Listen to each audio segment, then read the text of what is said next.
Peace and blessings to all of your children on this Where is the Love Wednesday. I pray this finds you well, health-wise, spiritual-wise, and mentally. Those are the three fronts that we exist on, even though a lot of us just deal with the skin that we're in. I'm here to bear witness. We're a whole lot more than the skin that we're in.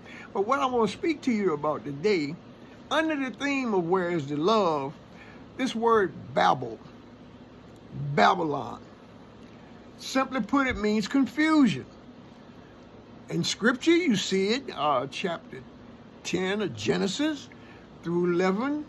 It starts with one of Noah's sons by the name of Cush. Okay. Cush had a son named Nimrod. Now, got to stop right there. Most of your various King James, all those different versions, don't give you a whole lot of information about Nimrod. You have to go a little bit deeper into some of the supplemental texts, like in the Hebrew tradition, on the Kabbalah, the Midrash, the Mishnah, or some of these more in depth. Now, I'm pretty sure there's a lot of theologians, or however you want to refer to them, authorities on Scripture.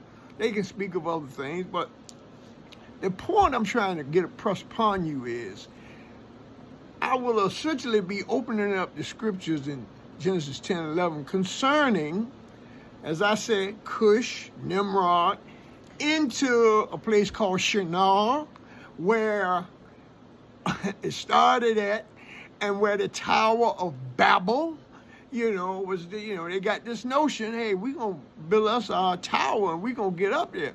Well, number one, this does not respect the physical limitations of pursuing such a spiritual upliftment. That's not the way it's done. If you don't get nothing else out of it. From this experience, as you know, they were speaking all one language. And when you're speaking all one language, what's understood really don't need no explaining. I mean, it was just like we was moving intuitively. And when you move intuitively, you are using creative intelligence. So they say, okay, we got, let's go and do this thing here. Which, the story. In the scriptures says God looked down and said, oh, no. Let's confuse them. No, let's break them up. Let's get them to speak all different languages. Babble. Today we say babbling idiots. Or what's wrong with them over there? He on some kind of drug? Yeah, he just over there babbling. Ain't nobody making no sense just rattling on. I'm pretty sure a lot of people gonna view this, old dude on here again, man, babbling, rattling, Well, what it is, with an individual, of course that's what it is. But what about that group of people whose comprehension, and I'm not on here to try to demean anybody or put nobody down, but let's face it, everybody is not on the same learning curve. So there are things that I heard 40 years ago. I said, that's ridiculous, that's preposterous. Well, in due course of time, as I grew, and I'm continuing to grow, to God be the glory, I came to understand what was meant by a particular thing. I sat under elders, people of great wisdom, people I call now mentors. And I'm not going to sit here and tell you that I've always followed where they was coming from. One of my great teachers one day walked up to me and gave me an acorn. Walked away and said, no.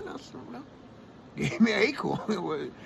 So I saw him sometime later, I don't know, it was days, maybe a week or so. And he said, what you doing my oak tree? I said, oak tree? He said, I gave you an oak tree. I said, man, hey, what you on today, bro? No, I gave you. You remember the acorn? I said, that's an acorn. He said, but an acorn is the seed of an oak tree, a mighty oak. And he walked away. And I'm looking at him like, what's that got to do with the price of eggs in Egypt? We here, dealing with, But he was leading me. He was trying to prompt me to have a vision or have a more comprehensive, understanding of what he was saying or overstanding. But great teachers, or let me say, intelligence is already in us. It just takes certain things to awaken it. In the Hebrew tradition, they call it raising sparks. See, when you come in the presence of various teachers, they are trying to take a spark and keep raising it until they catch a fire. And once you catch a fire, then you start experiencing the workings and the tools of creative intelligence. Now let's get back to this word Babel. Babel is confusion. Babylon. Now when we say this, see, we got this tendency of saying, oh, that was way back there. That ain't relevant to now. But it is relevant right now. One of the major things that's keeping us from connecting in our communication, that communication and connecting is something different. You notice, and in a tradition, when somebody comes into this earth, you don't talk about Christ, you can talk about Christ. You can talk about Prophet Muhammad, peace be upon him. You can talk about the Buddha, any one of them. There's always a group of people that's worried about one man telling people whose or who they are. I don't care where you go. You research, read wherever you want to. Talk about Malcolm, talk about Martin Luther King. You can take it anywhere you want to. In the 60s, they had many radical groups. Everybody was mad as hell. They had students, SNCC, you had different organizations. And J. Edgar Hoover, he got concerned. That was the guy running the FBI. He said, look, we got to come up with a program. Like in scripture when Pharaoh said, we got to watch these people here now. They may do something wise here. They may become wise. See, something a lot of people don't get, a lot of so-called authorities have a vested interest in keeping you dumbed down. They don't want you to come in. Yeah, they got all the pageantry, they got all the showboating and this and that. But when it comes down to it, they want to keep everybody, now it ain't just black folk, everybody in some form of slavery. Just that simple. Whether it be mental slavery. That's why Bob said, emancipate yourself from mental slavery. On ourselves can free our minds. Because of this prevalent confusion. I'm not going to get into it. All y'all know in your hearts right now. Everybody that's under the sound of my voice is confronted with a cloud of confusion. See, hindsight, looking behind you, is always 20/20 vision. Going ahead, you riding into a densely fogged area much of the time because we have not been taught right. People who don't treat you right will not teach you right. Rastafari. So look, you hear the Rasta man say Babylon, Babylon. No, we ain't talking about the gardens of Babylon and none of this right here, none of this physical makeup. Understand something. Rasta's deal in reality. See, you can't get pretty much past the appearance. Oh, here he come. Oh, he talking all batwabba bumba Rasta. See, you can't get past that. And see, all that's by design. If you stop with my outer appearance, how you gonna know my heart? See, we are compelling you to feel our vibration. See, all this right here ain't nothing but a bag of bones that go back to the dust. The eternal nature, our souls, we're trying to get up in there. So see, we are constantly going inside of ourselves. Armageddon, the great jihad, starts, it's in here. It ain't out here nowhere. We are at war with ourselves. Jacob, when he wrestled with the man of God, he was really wrestling with his divine self.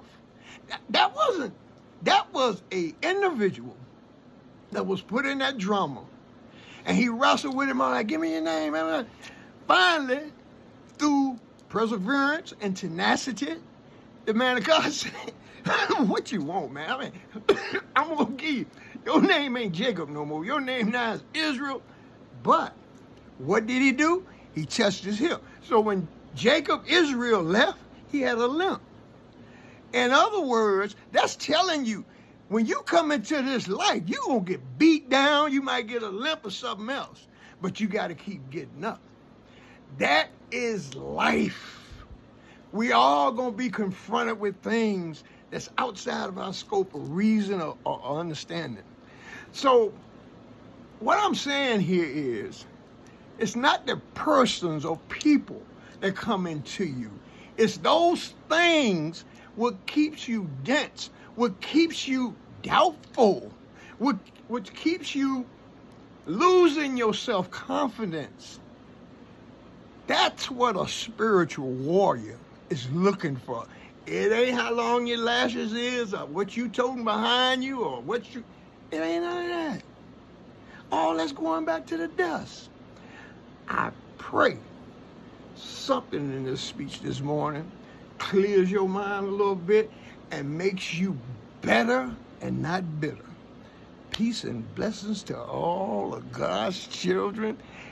This is what love's at. Jah love protects us.